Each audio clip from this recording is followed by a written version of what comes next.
सो good morning dear students. So आज की जो टॉपिक है बेटा ये भी इम्पोर्टेंट है concept, that is product of vectors. Product of vectors, first one is scalar product, next one is vector product. Okay, so देखो बेटा, स्केलर प्रोडक्ट डेफिनेशन, प्रॉपर्टीज और स्केलर प्रोडक्ट और बेटा न्यूमेरिकल्स ये लेके समझाने वाला हूँ, ठीक है। राइट, सो देखिए first one, scalar product of two vectors. Scalar product of two vectors right is given by the equation that is a bar. It is represented by a bar dot b bar, pronunciation देखो बेटा, a bar dot b bar, and that is equal to a b cos theta। ये definition है scalar product का definition, a B cos theta. Sir ये cos theta ही क्यों ले रहे हो, एक डाउट आ गया स्टूडेंट को। साइन थीटा ले सकते हो, कॉस थीटा ले सकते हो, टैन थीटा, कॉस थीटा ही क्यों लेना चाहिए?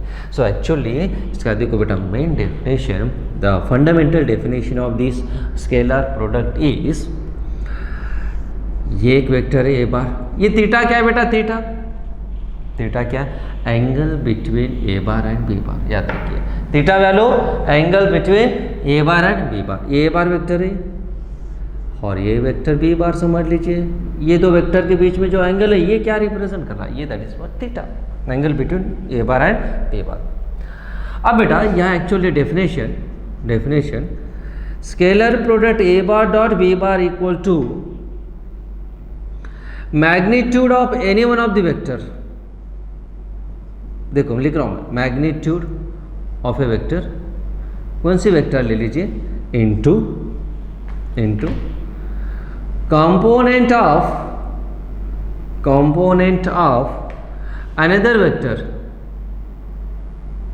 another vector along first vector। अपन जो लिए वेक्टर वो ले लीजिए along first vector, ठीक है। दैट इज, अब मुझे बताओ बेटा ये बी बार है, तो यहाँ इसका कंपोनेंट क्या होना चाहिए? मैं प्रीवियस क्लास में पढ़ाया था बेटा कंसेप्ट, याद रखिए। ये एक वेक्टर है आर बार, ठीक है, ऑलरेडी कंप्लीट हुआ था resolution of vector. Are bar vector है, ये एंगल थीटा लिए, तो फिर यहाँ अपन कंपोनेंट क्या लिए थे, याद आ रहा, और कॉस थीटा। डेरिवेशन भी पढ़ाया था बेटा, कैसे आया है कॉस थीटा क्या नहीं, एक बार देख लीजिए वो। अभी ये थीटा के पास जो साइड है वो r cos theta horizontal component, theta के दूर है तो ये साइड क्या लिखना चाहिए, आर साइन थीटा। ओके, इसका प्रूफ भी मैं एक्सप्लेन किया था, ठीक है। थीटा देखो, r cos theta r sine theta depend कर रहा है ये थीटा के पोजीशन पर बेटा। मान लीजिए ये थीटा मैं यहाँ लिख रहा हूँ, ये आर बार है ये, और ये थीटा यहाँ लिख दिया मैंने, ठीक है। तो बेटा ये थीटा के पास जो साइड है ये क्या लिखना चाहिए, आर कॉस थीटा, थीटा के दूर है ये क्या लिखना चाहिए, आर साइन थीटा। ये पॉइंट याद रखो। तो ये r cos theta r sine theta depend कर रहा है बेटा थीटा की पोजीशन पर। If theta position changes, then the component value will be changes. This is called x component, a y component, x component, y component, or it is horizontal component, a vertical component. अब यह horizontal component cos theta, यह horizontal component sin theta। Sir क्यों, reason क्या है? क्योंकि theta change है, देखो यहाँ थीटा फिर यहाँ थीटा आ गई, थीटा पर डिपेंड है बेटा। थीटा के पास जो साइड है ये, थीटा के पास वो कॉस थीटा लेना चाहिए, थीटा की दूर, ऐसे याद रखिए। इसका प्रूफ है तो अब ऑलरेडी मैंने एक्सप्लेन किया था, कुछ समझा नहीं तो फिर वो वीडियो लेक्चर देख लीजिए, ठीक है। सो अब इस कॉन्सेप्ट से देखिए, अब मैं क्या लिख रहा हूँ। अब ये थीटा समझ लीजिए, ये थीटा, ये बी बार एक वेक्टर, तो ये कंपोनेंट क्या होना चाहिए, यहाँ आप ले सकते हो ऐसे, ये बी बार है, ये बी बार है वेक्टर, ठीक है। ये थीटा है, अब ये परपेंडिकुलर, तो ये थीटा के पास जो साइड है ये क्या लेना चाहिए, बी कॉस थीटा, बराबर। ये आर है तो r cos theta, b bar है तो बी कॉस थीटा, ये बी साइन थीटा। अभी मुझे जरूरत नहीं है b sine theta, no need. I don't want here b sine theta क्योंकि डेफिनेशन में नहीं है। डेफिनेशन क्या है बेटा, magnitude of a one vector, magnitude of one vector mod of A bar into component of another vector along the first vector. Component means ये B bar का component इस डायरेक्शन में, बी बार का component इस direction में क्या होना चाहिए, that is nothing but B cos theta. It is nothing but you can mod of A bar ये, that is A B cos theta, A B cos theta, याद रखिए। और फिर ये का कंपोनेंट क्या होना चाहिए इस पर, ये इस पर लिख सकते हो आप, ये क्या लिख सकते हो, ये cos theta, yes you can write, ये भी चांस है। और you can write a bar dot B bar equal to, आप लिख सकते हो मॉड ऑफ बी बार या a cos theta is nothing but again a B cos theta, आपकी मर्जी, राइट। एनीवे ओके, एक्चुअली ये डेफिनेशन है बेटा स्केलर प्रोडक्ट का, magnitude of one vector into component of another vector along this first vector. Component means already explain किए थे अपन video lecture में कैसे स्प्लिट करना चाहिए ए वेक्टर को, ठीक है। थीटा के पास है वो cos थीटा, थीटा के दूर है वो कंपोनेंट sin थीटा लेना चाहिए, horizontal vertical component values. Okay, ये डेफिनेशन। सर अब प्रॉपर्टीज देखेंगे, what are the properties of scalar product. Now properties of scalar product, properties of scalar product देखो बेटा one by one. First one, if theta equal to 0 degree. Sir theta equal to 0 degree means क्या होना चाहिए, कैसे होना चाहिए, vector कैसे होना चाहिए, दैट इज वेक्टर कैसे होना बेटा, पैरेलल। कैसे होना चाहिए वेक्टर्स, पैरेलल। ये ए बार, इट इज बी बार, बराबर। तो ये बेटा ये थीटा इक्वल टू 0, आप सब्स्टिट्यूट कर दीजिए formula, a bar dot B bar equal to क्या लिखना चाहिए, a B cos theta nothing but 0। But बेटा cos 0 वैल्यू क्या होना चाहिए, what is the cos 0 value, come on, cos 0 degree is equal to क्या लिखना चाहिए 1, sin 0 0, sin 0 0, cos 0 1, sin 91, cos 90 0, right. Therefore a bar dot b bar equal to a b, ये तो 1 है बेटा, 1 है, तो क्या ना ओनली a b, याद रखो। If two vectors are acting in the same direction, then the scalar product of these two vector is equal to product of magnitude of these two vector, product of magnitude of these two vectors, ये याद रखिए। Okay, right. Second property, second one is if theta is equal to 180 degree. Sir 180 degree means ऐसे होना चाहिए, एक vector ये बार है और एक वेक्टर इस डायरेक्शन में ये है, तो ये होगा बेटा 180 डिग्री, ठीक है। थीटा इक्वल 180, तो cos 180 degree is equal to पता होना चाहिए आपको, cos 180 कल पढ़ाया था, इसके पहले क्लास में पढ़ाया था बेटा मैं, cos 180 डिग्री क्या है -1। तो therefore a bar dot B bar equal to A B cos theta, but theta equal to 180 degree, but cos 180 क्या है बेटा, cos 180 -1, तो आंसर बता दीजिए अल्टीमेट। तो A bar dot B bar is equal to, can write here A B, या minus लिख रहा हूँ क्योंकि cos 180 -1 minus. Okay, next third property, third property ये इंपॉर्टेंट है एग्जामिनेशन पॉइंट ऑफ व्यू के लिए, इस पर क्वेश्चन इंपॉर्टेंट है। If theta equal to 90 degree, 90 degree, 90 degree means sir perpendicular to each other, A bar B bar ये होगा 90 degree, theta equal to 90 degree, ठीक है, बराबर। देयरफॉर cos 90 डिग्री वैल्यू बता दीजिए क्या होना बेटा, 0। A bar dot B bar is equal to, come on, A B cos 90 degree. तो A B cos 90 degree, A bar dot B bar equal to A B, ये कितना बेटा, 0, 0 into something 0। तो क्या लिखना चाहिए, A bar dot B bar equal to 0। This is the most important relation, याद रखिए। If the two vectors are perpendicular to each other, then the scalar product will be 0, that equal to 0.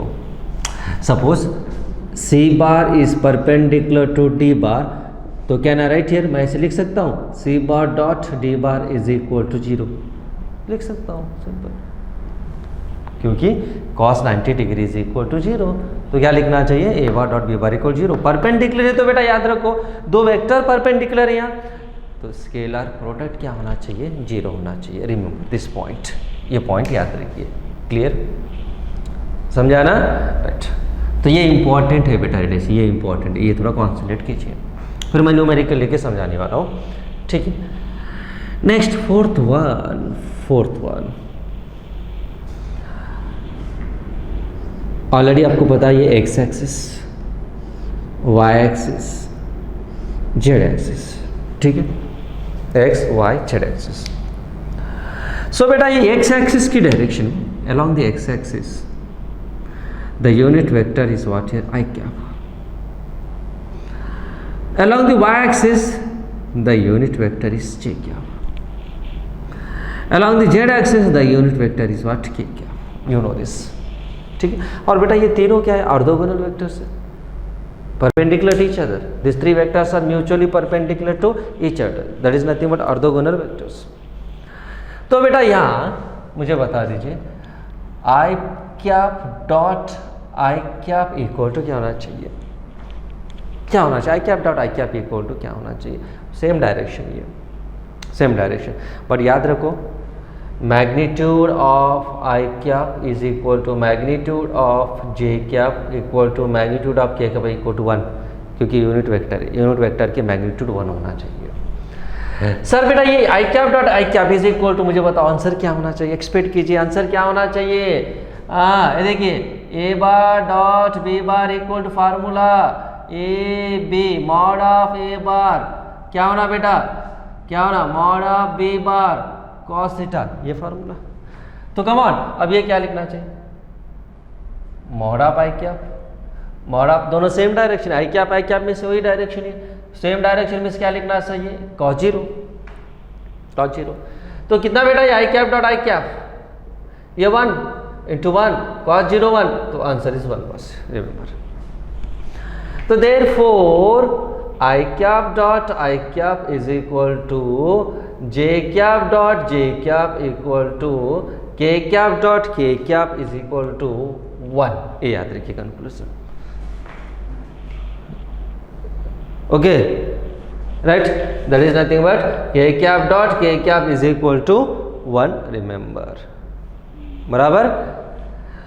सो बेटा next, but अब ये बताओ तो मुझे क्या होना चाहिए, sir I cap cross J cap क्या होना चाहिए, come on, I cap cross J cap value क्या होना चाहिए, sorry I cap dot cross, फिर पढ़ा दो, आई कैप डॉट जे कैप क्या, अरे सर ये तो परपेंडिकुलर है, ये दो वेक्टर परपेंडिकुलर है, दो वेक्टर परपेंडिकुलर है तो स्केलर प्रोडक्ट क्या होना चाहिए, 0 होना चाहिए, अभी पढ़ाया था बेटा, याद नहीं आ रहा तो फिर ये देखो, मॉड ऑफ आई क्या फार्मूला, मॉड ऑफ जे क्या, ये दोनों परपेंडिकुलर है, थीटा 90 डिग्री, दोनों परपेंडिकुलर है, theta 90 degree, cos 90 degree, but cos 90 0, 0 into something 0। तो याद रखो बेटा, I cap dot J cap is equal to 0, that is nothing but, आप लिख सकते हो जे कैप डॉट के कैप भी क्या होना चाहिए, क्या होना चाहिए, 0 होना चाहिए, और के कैप डॉट आई कैप भी क्या होना चाहिए, 0 होना चाहिए, याद रखो। If the two vectors are perpendicular to each other then the scalar product is equal to 0, याद रखिए। सो कंक्लूजन क्या है बेटा, देखो i cap dot I cap दोनों सेम वेक्टर है और उनका डॉट प्रोडक्ट है, तो बेटा 1 लेना चाहिए बस। दो different I cap J cap, ये दोनों का स्केलर प्रोडक्ट क्या होना चाहिए? जीरो। सर रीजन क्यों जीरो ले रहा हूँ? क्योंकि ये दो वेक्टर परपेंडिकुलर है। Perpendicular means theta equal 90 degree, तो कॉस 90 डिग्री इक्वल क्या होना चाहिए? Zero. It is nothing but zero. तो जे कैप डॉट के कैप ऑल्सो जीरो, के कैप डॉट आई कैप ऑल्सो जीरो, क्योंकि this three vectors I cap J cap के cap तीनों भी कैसे बेटा? म्यूचुअली परपेंडिकुलर है, याद रखिए म्यूचुअली परपेंडिकुलर। क्लियर? ओके। सो ये लिख दीजिए, हर एक पॉइंट एक्सप्लेन करने वाला हूँ, फिर आप न्यूमेरिकल ले लेंगे बेटा। ओके, एक पॉइंट एक्सप्लेन करने वाला हूँ, न्यूमेरिकल ले लेंगे। ठीक है, नेक्स्ट वन इज देखो, अब एक दो वेक्टर मैं ले रहा हूँ बेटा, दो वेक्टर ले रहा हूँ। Next point is fifth one, if a bar is equal एक वेक्टर एक A1 आई कैप प्लस A2 जे कैप प्लस A3 के कैप, याद रखिए। बी बार इक्वल टू क्या है? एक वेक्टर B1 आई कैप B2 जे कैप प्लस B3 के कैप, दो वेक्टर ले लो। ठीक है, तो फिर ए बार डॉट बी बार क्या लिखना चाहिए? A bar dot B bar is equal to, come on, what is the answer? Simple, ये जो कोएफिशिएंट है ना उससे मल्टीप्लाई कर दो, हो गया बस। A1 B1 plus A2 B2 plus A3 B3। Sir क्यों लिख दिया मैंने इसे? क्योंकि A1 B1 करो, इस दोनों का डॉट प्रोडक्ट ले रहे हो तो बेटा I cap dot I cap is equal to 1, इसलिए ये लिख रहा हूँ। बट ये दोनों का प्रोडक्ट लिए समझो, A1 B2 but i cap dot J cap is equal to 0, ये क्या होना चाहिए? 0, तो मैं ये टर्म नहीं ले रहा हूँ। तो ये भी क्या होना बेटा? 0, क्योंकि आई कैप डॉट के कैप है 0, परपेंडिकुलर वेक्टर। फिर यहाँ A2 B1 ये भी परपेंडिकुलर है, ये 0। अब ये जे कैप डॉट जे कैप 1, तो A2 B2। तो सिंपल याद रखिए, स्केलर प्रोडक्ट क्या लिखना चाहिए? आई कैप जे कैप के कैप की जो कोएफिशिएंट है मल्टीप्लिकेशन, उसे मल्टीप्लाई कर दो, that is A1 B1 plus A2 B2 plus A3 B3, हो गया आंसर। सिंपल याद रखिए। Okay right. अब मुझे बताओ sir example, A bar equal to 2 I cap plus 3 J cap right plus 4 k cap, B bar equal to I cap minus j cap plus k cap. अभी a bar dot B bar क्या होना चाहिए बता दो? A bar dot B bar equal क्या होना चाहिए? Simple multiply करो, एक ही स्टेप में आंसर होना चाहिए। 2 इंटू, या कुछ नहीं तो 1, कुछ नहीं तो 1 लिख सकते हैं बेटा अपन, यहाँ 2 इंटू 1 बस याद मल्टीप्लाई कर दो। 2 इंटू 1 2 लिख दे रहा हूँ राइट, 2 इंटू 1। फिर यहाँ plus into minus, minus plus into minus minus. अब यहाँ कुछ नहीं है तो 1, 3 इंटू 1 3। हाँ, ये क्या लिखना चाहिए? Plus, plus into plus plus. या 4 है, या कुछ है 1 बेटा, या क्या 1, तो 4 इंटू 1 4, हो गया बड़ा, एक ही स्टेप में आंसर। तो आंसर इज ये दोनों ऐड कर दो 6 माइनस 3, तो answer is what here 3, simple. अब मैं ये बता दूं example, A bar is equal to minus 2 I cap plus 3 J cap minus K cap, B bar equal to I cap minus 3 J cap plus 2 के cap. Come on बता दो बड़ा, come on. A bar dot B bar, हाँ minus 2 into, यहाँ कुछ नहीं तो बेटा 1 minus 2 plus into minus, plus into minus minus, 3 into 3 9 plus into minus क्या होना चाहिए? Minus, 2 into 1 2। सिंपल है, ज़्यादा एकदम टेंशन लेने की जरूरत नहीं बेटा। यार देखिए, ये 2 कोएफिशिएंट से मल्टीप्लाई कर दो, ये माइनस 2 है, या कुछ नहीं तो 1 minus 2 into 1 minus 2 plus into minus minus, 3 into 3 9 plus into minus minus, ये 2, ये कुछ नहीं तो 1 2 इंटू 1 1, हो गया बस। आंसर क्या होना चाहिए? माइनस 11 माइनस 13, खत्म, माइनस 13। क्लियर? चलो आपके लिए मैं क्वेश्चन दे रहा हूँ, आप सॉल्व करके बता दीजिए। ओके, सॉल्व कीजिए। दैट इज एग्जाम्पल, ये होमवर्क आपके लिए, homework. If a bar is equal to 5 i cap minus j cap minus 7 k cap, B bar is equal to minus 2 I cap plus 3 J cap plus 2 के cap. Find a bar dot B bar.